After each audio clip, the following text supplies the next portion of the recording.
Hello, Sabina Brennan here, host of Superbrain, the podcast for everyone with a brain. It takes just 30 seconds on Google or Apple Pay to make a one-off donation to support this show. Simply follow the Support This Show link in the show or episode description. Cheers. Hello and welcome to Superbrain, the podcast for everyone with a brain. My name is Sabina Brennan and thank you so much for joining me for part 2 of my chat with Masters of Mindfulness and Wisdom teacher, Dermot Whelan. Dermot is, of course, also a broadcaster and a comedian, and in this episode we chat about mindfulness, the mind, people's preference for electric shocks over sitting with their own thoughts, and Dermot's new show, Mindful, as in 2 words followed by a question mark. Mindful? You had planned this fantastic show that was to be sort of a combination of your meditation and your comedy, and it sold out almost immediately. And then I think you put up other dates, and then COVID-19 came and everything was cancelled. Yeah. I know, and I think you really just have to be okay with, accepting that this is where we are at the moment and not letting that frustration build up. But, I'm genuinely still very excited about it. It certainly hasn't been done in Ireland before. And I remember the day when I went to the venue to describe to the guy who runs the venue that, okay, this is the kind of show I want to put on. And he was looking at me going, what? So it's half comedy, half meditation, and he couldn't get his head around it. But so it's kind of increased my self-doubt a little bit. But as soon as it went on sale, it sold out in a couple of days. Amazing. Yeah, it was. So the show is called Mindful, as in mindful ? Is your mind full? And it kind of ties into our idea of brain fog, because that's how it used to feel for me, that my mind was literally full to capacity and I hadn't any storage left. So the show is, my tagline on my website is serious transformation without being serious. And it ties back into, using humor and using all my years as a stand-up comic and as a, comedian on radio to convey really important messages to people that can really help them, particularly to men, because we're slower to engage with things like meditation or things that may help us in that area. So humor for me is definitely the kindling that lights the fire to new concepts and new ideas, and perhaps concepts and ideas that many people can find embarrassing or weird or strange at the start, So certainly if I can use my skills as a comedian and a communicator to give people actual tools and practices that they can use, then that means a lot to me, That's why I'm so excited about the show. But it will happen, it'll happen. It's not as if, stress will be gone by the time the shows roll around. Absolutely. You have them rescheduled to September, and I can share that information on the notes to this particular podcast. But I do want to go, I think you really are onto a winner, and I mean this from a scientific perspective. Laughter actually lowers cortisol levels in your brain. So it is a natural stress buster. So, combining laughter with meditation, and, I do think lots of people, as you say, you use that word woo woo, meditation, for some people is woo woo, or actually what I'm thinking is you've combined, the fluffy with the funny. What might be what some people would think, but there is considerable science behind the benefits of meditation. Yeah, particularly in the last 10 years, there's some really strong science that's emerging now, as I'm sure you know yourself. And one of the studies that I really like was the one that came out of the University of Massachusetts and University General Hospital in 2012, and that was a study where they got 16 people who had never meditated before. They got them to meditate for a half an hour a day for 56 days, so 8 weeks, less than 2 months. And, what they found at the end of that study was that the actual physical structure of the meditators' brains had changed, that their amygdala, which we associate with, fearful or anxious thinking, had actually shrunk in size, and the parts of the brain that were responsible for, forming memories and senses of self-awareness and logical thinking, had strengthened and grown. So the fact that our brains can actually change in shape with that less than 2 months of meditating, even if we've never done it before, that was massive for me. That this doesn't have to be housed in the ancient Eastern traditions. This is modern science that's happening now, and that has real tangible benefits, within days or weeks of beginning. Yeah. So, I mean, the thing is, it's probably that it is, the flip side of the chronic stress response. So if you become chronically stressed, what happens is neurogenesis and neuroplasticity. So neurogenesis being the growth of new neurons and neuroplasticity being the growth of new connections between them. That actually, when you're chronically stressed, gets shut down in the hippocampus, the part of the brain responsible for learning and memory. And it also gets shut down in your frontal lobes, which are really your thinking, rational, logical part of your brain. And it gets ramped up in your amygdala. So if you're chronically stressed, you'll get more neurons and more connections in your fear centers, and you will get less. In fact, your frontal lobes and your hippocampus will shrink. So the exact opposite of what you're talking about. And that's what happens with chronic stress. And that's why it feeds into itself then, because usually with a stress response, initially when it's an acute response, the information comes in by two routes, a fast route and a slow route. And the fast route, the information, the threat, the information about the stressor comes in and goes almost directly to your amygdala, your fear center. And that's really good. We need that. You need to be able to jump out of the way of a car instantly, or you need to be able, to respond to, someone who's going to hit you or attack you or, to run away. You need that. You need to be able to do that without thinking, just instantaneously. And then thankfully, and for very good reason, the same information is sent to your thinking brain so that you can have a rational look at the overall situation and go, you know what? I actually really don't need to be this stressed about this particular issue. There's no real threat to me. Or, the issue has passed and we need to sort of calm down and dampen down.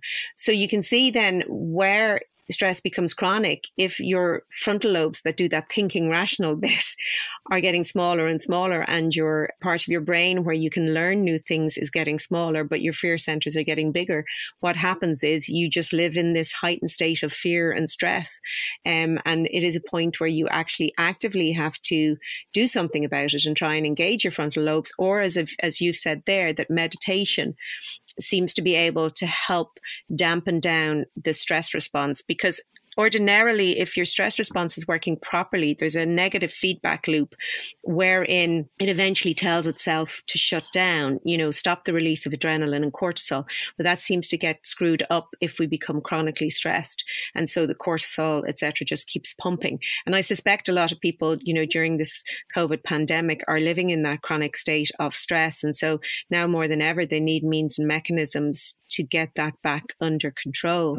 I think it's important when you look at studies about these things that they're done somehow as controlled trials, so that means, that it helps if there's a comparison group, because who's to say that wouldn't have happened over, we'll say in that case, over that period of time anyway. But there's a fabulous study from UCLA where they took two groups.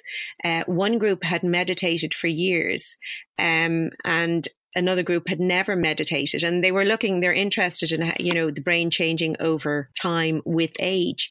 Now, usually with age, we see a loss of gray matter, in your brain. That's kind of the brain cells, and it's normal.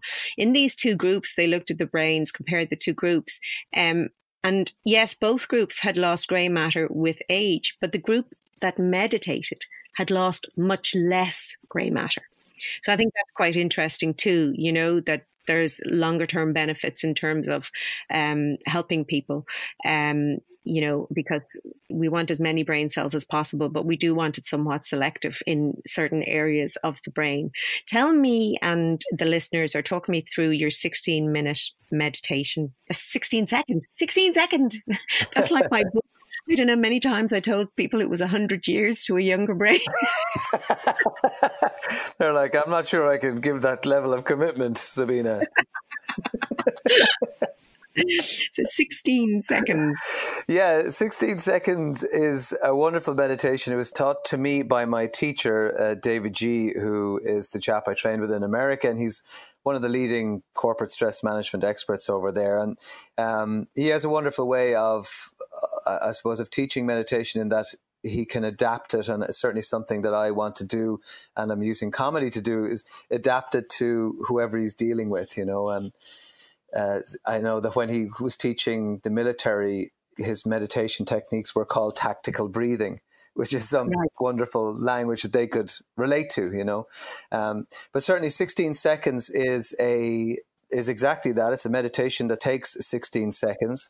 And it was taught to me by David G. And it literally is that. Sometimes it's known as square breathing. And the idea is that you breathe in for 4 to a count of 4, you hold it for a count of 4, then you let it out to a count of 4, and then you hold that breath out to a count of 4, and that's your 16 seconds. But it's a wonderful way in for a lot of people because it doesn't require a lot of commitment. It seems fairly simple and straightforward, and you can have real tangible results in that short space of a time. You know, I like I said, the chap who found himself not singing in the shower anymore, it was the 16-second meditation that he had used just every morning. That's all he did was 16 seconds, and he felt that he got a lot of relief from it. And I like it. It's portable, you know. I would use the 16-second meditation if I was in traffic, you know, if I feel that I'm tense for some reason, if you have, you know, an encounter or a meeting or a confrontation, you know, could be difficult,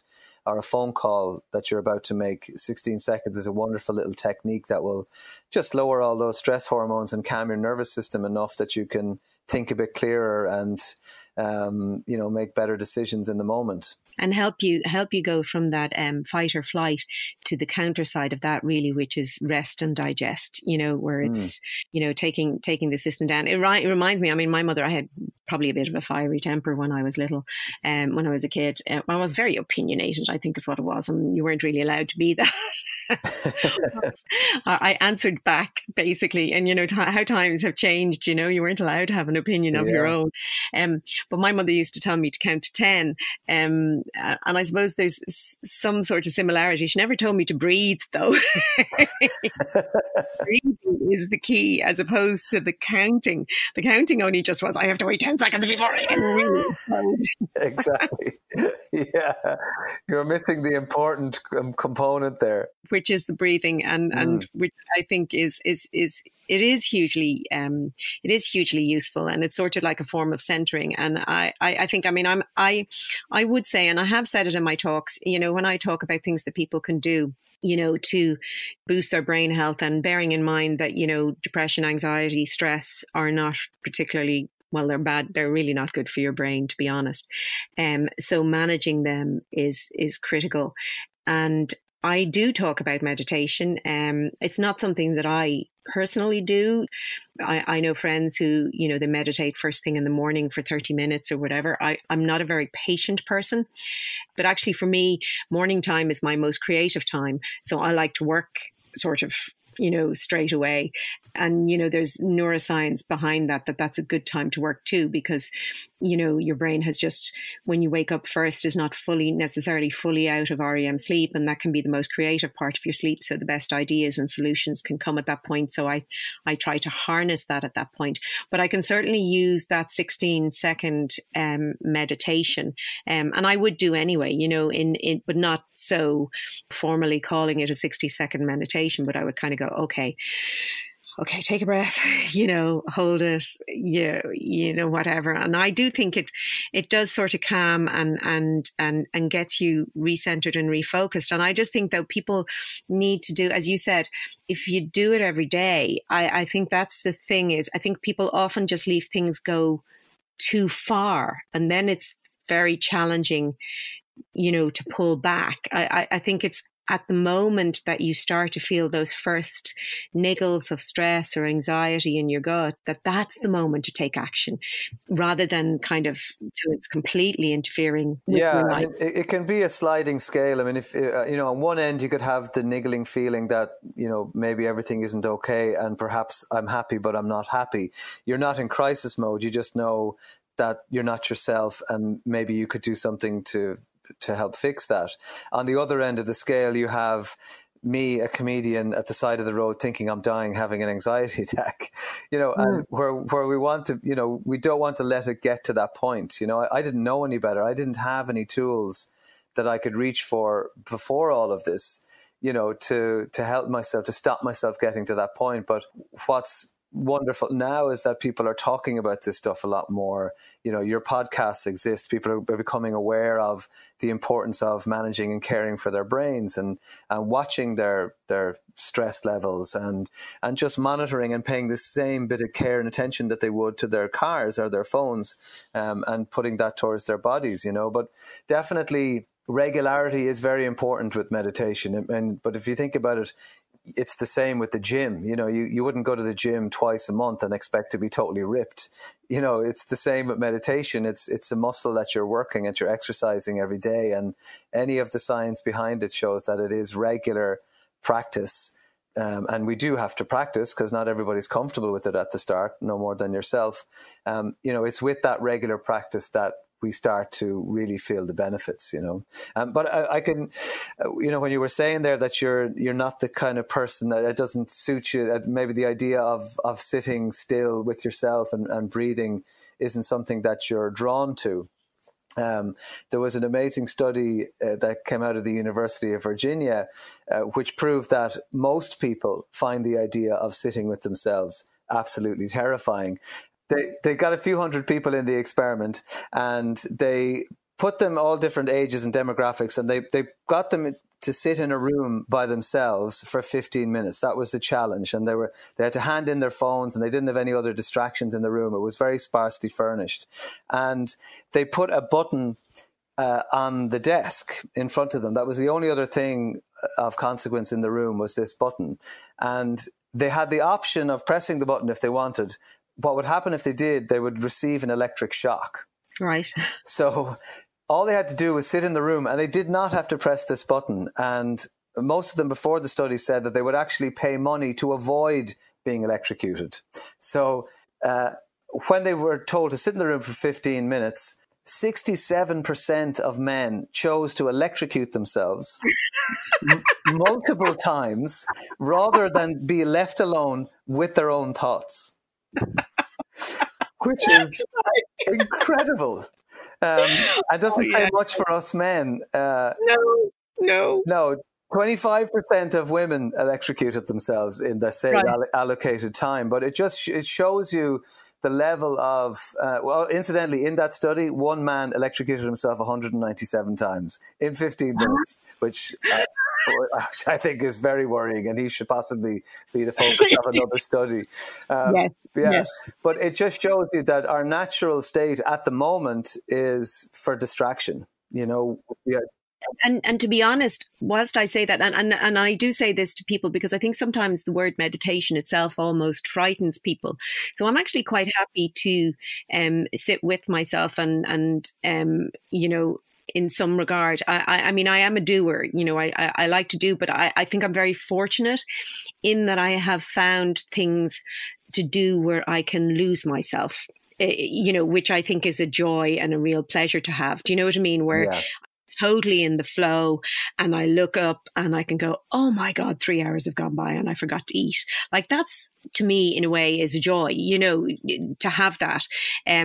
But I think what I try to explain to people as well is, that just being present-minded, being present in the moment is a form of meditation. So focusing on what you're doing while you're doing it is, in a sense, a form of meditation. I mean, for me, when I go to the gym, if I lift weights, that's a sort of form of meditation for me, because I cannot focus on anything else. Otherwise, I will hurt myself. And I also have to focus on my breathing. And I also have to set every part of my body, if I'm going to put that bar across the back of my neck with weights on it, I've got to make sure that I am setting my body and that I'm breathing in and out as I lift it. So to me, I mean, would you agree that is a form of meditation?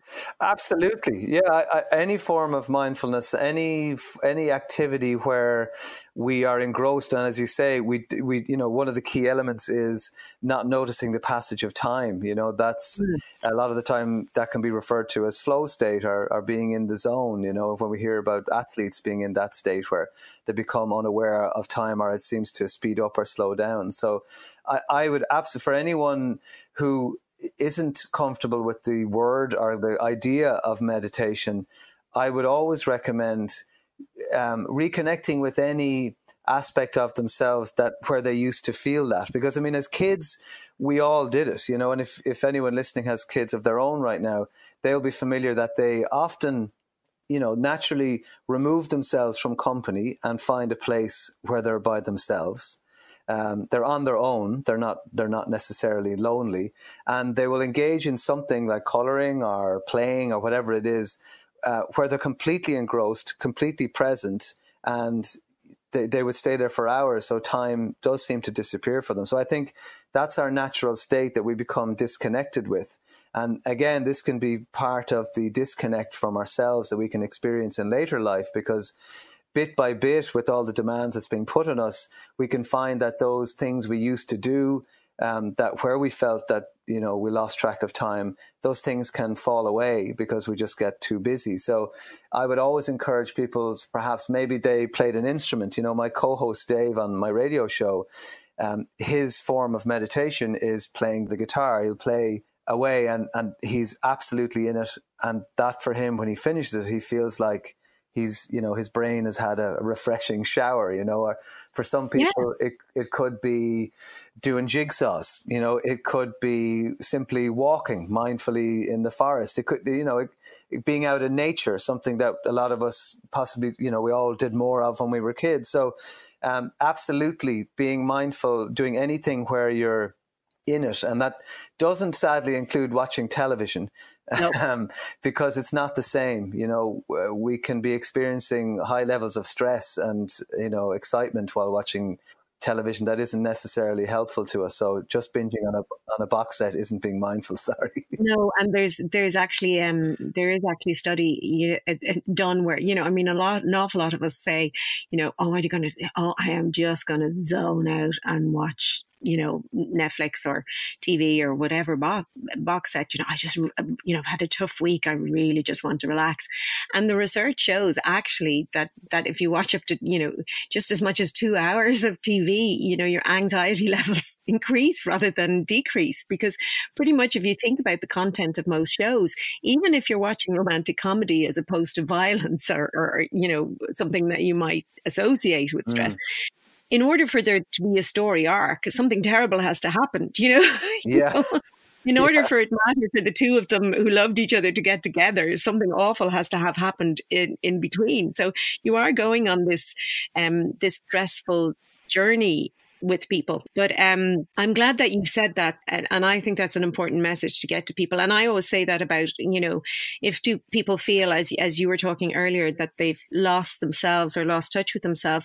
I think life, the way we've set it up, I was nearly going to say it's almost beaten out of us as kids, but not quite literally. But, it's all about getting us to conform.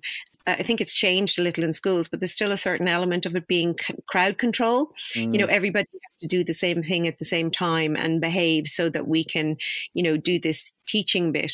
But where this teaching bit only involves you learning things hourly, or just using a couple of your senses. Whereas, and I think as we grow up, we forget that we have so many more senses and we don't integrate them or pay attention to them. So I think walking, etc., can become very mindful if you actually say, well, I'm going to walk and engage my senses, notice what I'm smelling, really have a look around you as you walk, and those kind of things. They can be really, really restorative. Yeah, I mean, and it ties into the tips that you give in your book on how to improve chronic stress. Be present, and that actively being present. I mean, I walked by a dad playing with his kid yesterday around the corner from me, and he was on the phone and playing rugby with his little fella at the same time. And I just felt I got a pang of sympathy for him, because, you know, he was missing out there on a precious moment of being present, not only with himself, but, you know, with his kid and with the act of playing. Another one of your tips is be happy. And it's those reconnecting with those things that would have made us happy. Like certainly a kick around for me with the lads when I was younger was a form of being present and a form of being joyful and connected and all these things. So any opportunity where we can not be distracted, not choose to electrocute ourselves, you know, where we can simply be in the process or in the thing that we're doing and enjoying it. And if it is something that you used to do and enjoy, like playing an instrument or singing, or, you know, singing in the shower, as we mentioned, or walking, or just being out in nature, then reconnecting with that will help us greatly with stress. And as you say, that can be our meditation. We don't necessarily have to sit down, and focus on our breath or get into the lotus position. But, there's a lot of misconceptions or preconceptions, I suppose, about meditation. And certainly in my work, I like to bust all those myths, and I like to show people that, you know, meditation does not have to be something you do, you know, with your legs folded in the shape of a pretzel, you know, because for a lot of us, that's just painful, you know. And if we're sitting there like there's a rod up our backside, you're not very likely to come back to that thing the next day and try it again if you're not comfortable, if you're not warm, you know. So during lockdown or social distancing, or whatever the correct term is, you've done some little 1 and 2 minute videos they're certainly on your Instagram. I don't know if they're on your other social media, but you do talk. And I think one thing that jumped out at me was you can sort of meditate on anything. You can put a piece of chocolate in your mouth. Yeah. How that tastes. And I said, well, now that's a piece of meditation I'd like. Yeah, exactly. Well, the chocolate meditation, not surprisingly, is one of the most popular ones. But it goes back again to what we were saying, and that automatic behavior, automatic thinking that we find ourselves just caught up in. You know, how many times have you been sitting down watching television or watching a movie at the cinema, and you stick your hand into the bag of minstrels and realize, oh God, I've just eaten most of the pack. Yeah. And you kind of feel ashamed and confused as to how you just managed to do that. But you didn't enjoy them. So actually sort of, I really actually can almost experience that, you know, if you actually just let a square chocolate melt in your mouth till the very end and take every piece of flavor out of it. And that's actually so much more enjoyable than sitting and just chomping away on an entire bar of chocolate without thinking about it. It's very, very interesting. There's one thing I'm interested in, right? And it's kind of funny, the word mind and mindfulness and all those, they come with a history, you know, that we used to call, or people still refer to, this thing called mind. I very specifically focus on the brain and our behavior and the processes that our brain carries out. I rarely use the word mind, other than when I'm saying something like present mindedness, or, you know, it's so integrated in our language. My feeling is, and I think you probably agree, except that you sort of have to use the word mind. But for me, in a way, I sort of see the mind as an unnecessary middleman, that if actually we just talked about the brain, you know, our thinking and our behaviors, that it's almost easier to actually then be, using that term, mindful or meditate on life. I just think when we speak of the mind, we speak of it as if it is a thing, whereas actually really it's an abstract concept to explain our behaviors, like thinking and feeling. And I'm just interested to know your thoughts on that. Is that something you immediately go, oh no, I have to hold on to the notion of the mind? In a way, I would like to, because I think sometimes if we're too brain focused all the time, I think we may miss out on some elements of that word holistic, like to get the holistic sense of ourselves, like as in to have that whole sense of ourselves. And, I suppose the you possibly know more about this than me, but there's, the more as the science emerges, that where our consciousness lies, it opens up that whole barrage of questions as to where is our consciousness? Is it in our brains, or is it in our cells? Or there's a very interesting book actually by a guy called Pierce, who wrote a book called The Heart's Code, and he was a heart transplant surgeon. And a thing that he noticed with a lot of his patients is that after a heart transplant, the recipient of the heart began to experience memories of the donor. And it happened in many instances. So it throws up a whole load of questions as to where does memory lie? Where does our consciousness lie? And you may think that's complete rubbish.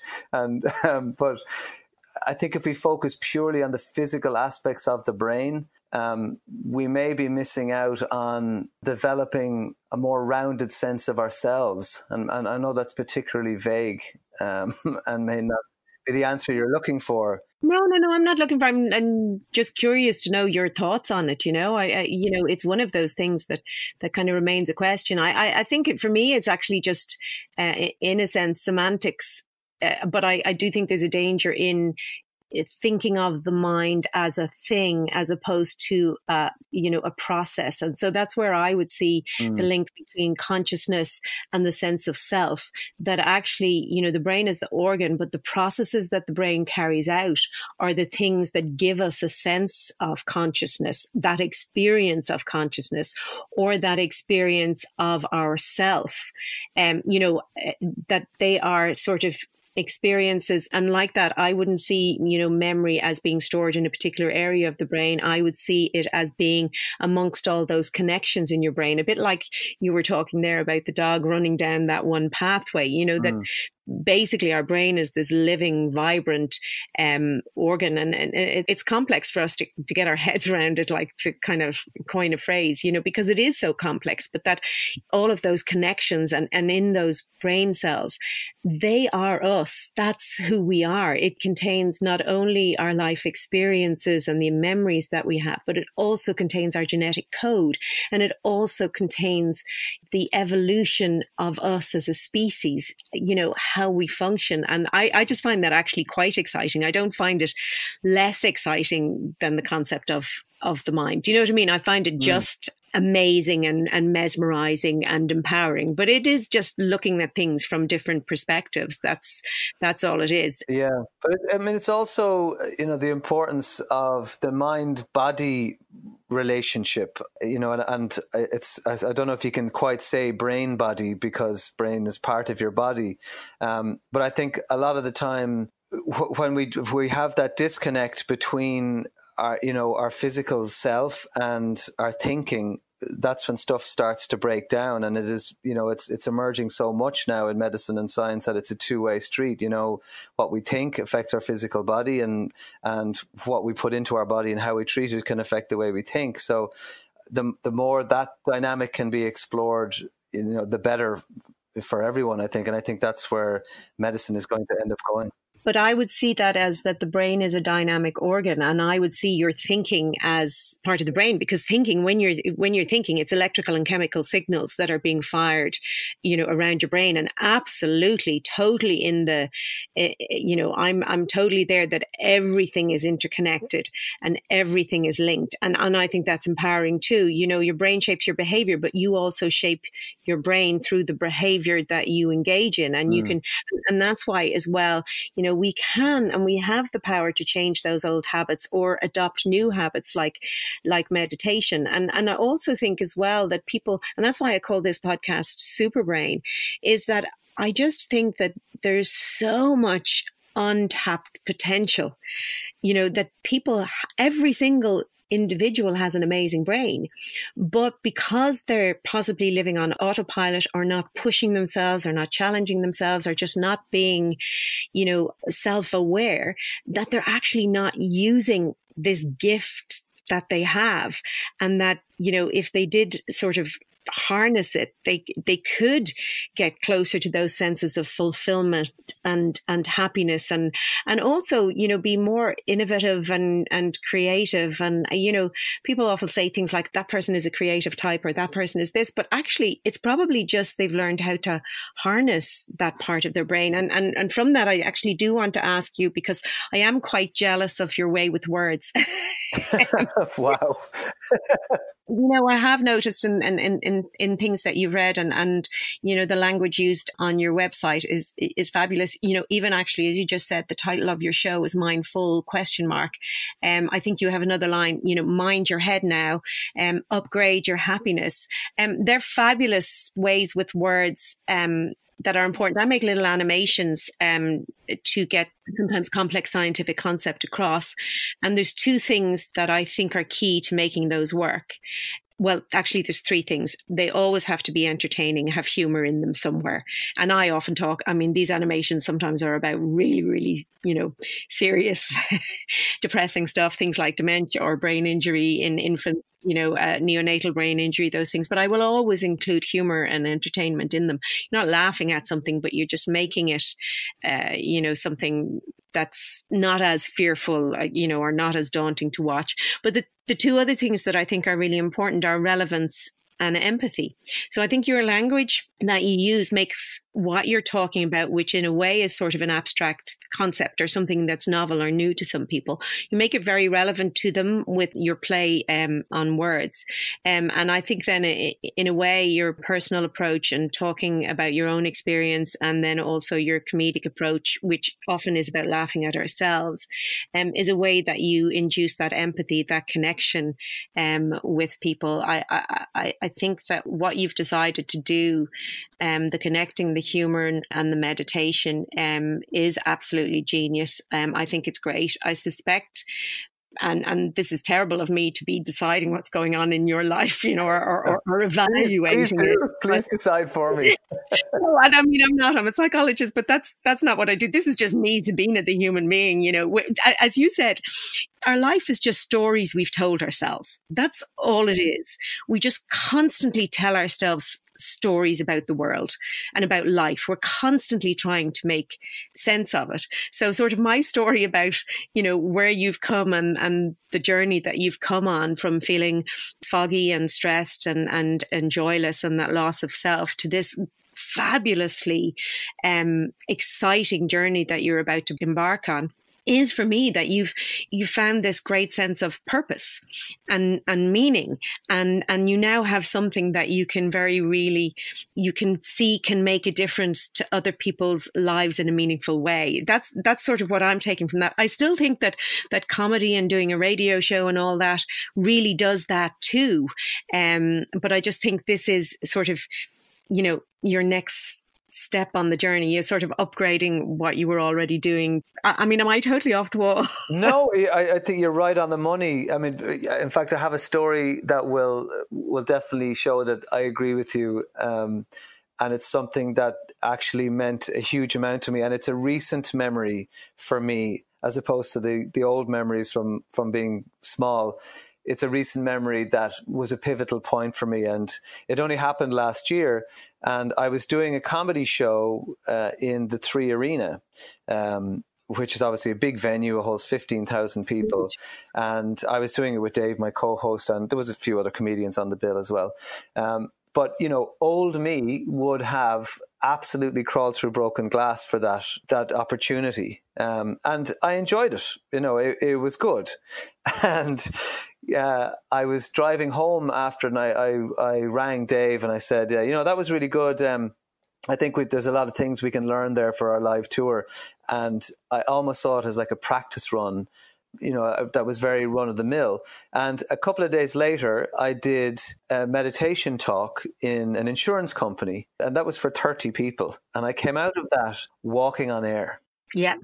And it has never left me. And I constantly go back to that memory when I need to focus on what it is that I need to be doing and want to be doing, because it showed me that, yes, comedy is great and it's a tool that it's something I'm good at and I do get satisfaction from it. But when I added in the sense of purpose into my comedic training, i.e. helping people to manage stress and, you know, reconnect with themselves.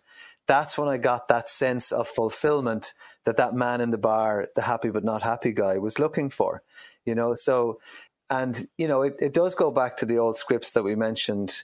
You know, the fact that I was having panic attacks doing, you know, stand-up comedy, you know, you could possibly draw a line back to that time when I was, you know, 13 or 14 being bullied, and comedy was something that I used in a very stressful situation as a survival mechanism. So, and there's possibility that in some part of my brain, when I stood up to do comedy, it was triggering all those old things of, okay, this is an emergency situation. You're telling jokes. This must mean that you're scared. Let's ramp up the cortisol, you know. Right. Now, maybe I'm thinking too much into it, but... maybe, because I do think performing, you do need that release of adrenaline, you know. Yeah. And we all do. And that's part of the problem. And I spoke to Joanne McNally as well in this podcast, you know, and that's something she says she struggles with, you know, when she comes off stage, she's so high. How can she get down, you know, so that she can sleep? So I think that's part of performing, and it's also something that performers struggle with. Yeah, but you know, to answer your original question, absolutely, you're bang on. For me, adding in that sense of fulfillment, using the comedy as a key to open people's minds and perceptions to the way they're behaving and the way they're thinking, and hopefully make them happier and get them singing in the shower again. I mean, that's the thing that's given me real buzz. And funnily enough, having gone through all of that, I have a far greater appreciation for the stuff that I do day to day on the radio, you know, and the impact that humor can have on people. I got a lovely message from a woman who was driving to and from her mother's funeral in lockdown, which obviously is not an easy thing anyway, but certainly in lockdown is very difficult. And she said that, you know, the silliness that I was doing on the radio was getting her through it and managing to keep her spirits up. So it's those things that you're not aware of every day that humor can do. And that's really important to me more than ever now. Yeah. And I mean, I got goosebumps when you were talking actually about talking to that room of 30 people. I mean, welcome to my world in a way. I'm just energized when I speak to people and when I see their faces. For me, it's about making a difference. I think I just got to a certain point in life where you do sort of go, well, what is this all about? I think it's something that we all do. And for me, it's just important to me to know that I'm somehow making a difference, that somehow what I do is helping somebody else. And I don't feel like, you know, I'm not altruistic. I'm, you know, a part of why I'm doing it is because it makes me feel good, you know, but that's what's important to me, is it actually has to be sort of making a difference for someone. Now, I was asked to do a talk online the other night and I did it, and I have to do another one next week. And whilst I really enjoyed it, and it's very much the talks, I couldn't see anybody. So I couldn't see that I was making that difference. And I think that's probably as well what happens to you with radio. You can't see the difference. Whereas when you're doing these face-to-face talks, you can see you can see pennies dropping, or people ask questions. And then I always stay around afterwards in my talks, because I'm very conscious that there's only some people feel confident enough to ask a question publicly. And those sometimes who actually don't have that confidence are often very much in need of a moment to ask you a question. So I also always factor in a little bit of time at the end where I'm happy to take one-to-one questions from people. And those moments are very special to me too, because people will often share some very, you know, challenging issues, and you do what you can, whether it's a case of saying, that's actually really not within my expertise, but, you know, I suggest if you call XYZ, that could even help you. And it's just, you know, opening up and giving people that opportunity to step out of a place that may be very challenging for them and take that first step onto a new journey. Yeah. So since we've went on lockdown, you actually started doing some really, really small little meditations online, including, I think, your 16-second one. But there's a lovely episode with your son. Yeah, that's Owen. He's just turned 14, and he's a great little fella. But he uses meditation, and I kind of talked him into jumping on my little Instagram video to talk about what he gets out of meditation and how he uses it to navigate the stresses of secondary school, which are considerable, you know, for a lot of kids. Yeah. And I think people forget that,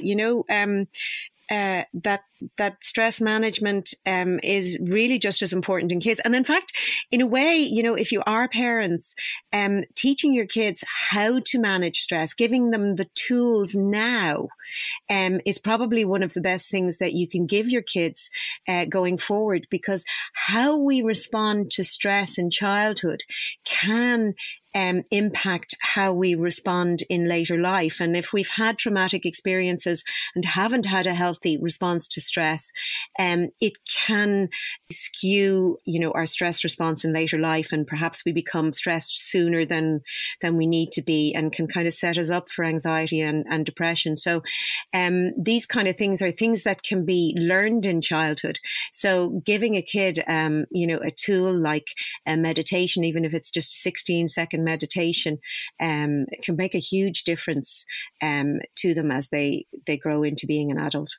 Yeah, and it's really important to me that they normalize taking time out for themselves, and normalize that, that doing something like meditation or whatever it is, something, and whether that's they do it themselves, or whether they see me taking time out when I come home from work and saying, look, I need 15 minutes. I'm just going to meditate. And then they see that they get a better version of me coming out after that. So, normalizing that self-maintenance is really important to me. And in fact, if you are thinking, if any of your listeners are thinking of introducing their kids, sometimes it's a nice thing to do together. I have a free guided family meditation on my website, and you can just listen to that. And it's nice sometimes to, all bundle into bed, get under the duvet and have a listen to it. And it again will normalize that relaxing time that, kids need more than ever these days. And what is that website, Dermot? It's dermotwhelan.com. There's a load of tips on how to get started meditating, and there's a lot of free guided meditations up there. There's ones for anxiety and for sleep and relaxation, the family one, beginner's meditation, morning meditation. So there's lots of them. Sometimes the guided meditations are a nice place to start, because you literally just have to sit or lie down and listen. That's all. And they're free on your website. They are, yeah, they're free. And there's a free 14-day introduction to meditation on my Instagram at Dermot Today FM. That's absolutely fantastic. Dermot, it has been a pleasure. Loved it. Sabina, thanks so much. And I really would encourage everyone to go and get your book, because I really enjoyed it. 100 Days to a Younger Brain. There's a lot of good, hard, solid scientific sense in there. And I think that really cuts through at the moment. Oh, thank you so much. That is very, very kind of you. Thank you so much, Dermot. Pleasure. I swear I did not pay Dermot to plug my book, but if you like the sound of my voice and the sound of the book, you can get the audio version on Audible. The book is, of course, also available in paperback and ebook from major bookstores online and offline. It is called 100 Days to a Younger Brain by yours truly, Sabina Brennan. Of course, my name is Sabina Brennan, and you've been listening to Superbrain, the podcast for everyone with a brain.